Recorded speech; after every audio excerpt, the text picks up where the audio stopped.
Hello everyone, welcome to the channel. Here's another starter question. This one is a slightly trickier question on indices. Please pause the video and give it a try.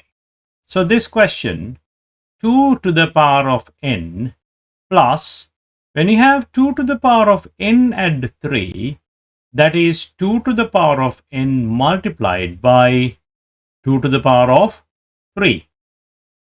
Because imagine the opposite of that. If you had x to the power of 2 times x to the power of a, that becomes x to the power of 2 add a. So the opposite of that is I can just get x to the power of 2 times x to the power of a. Similar to that, 2 to the power of n times 2 to the power of 3 is 2 to the power of n, and 3 we did the opposite, is equal to 36.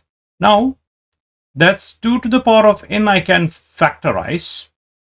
I have 1 add 2 to the power of 3 is 8. This 2 to the power of n comes out is equal to 36. Now 8 add 1 is 9. 9 times 2 to the power of n is equal to 36. Divide by 9, divide by 9, cross them out. 2 to the power of n is 36 divided by 9 is 4. So if 2 to the power of n is 4, 4 is 2 squared. So obviously n is 2.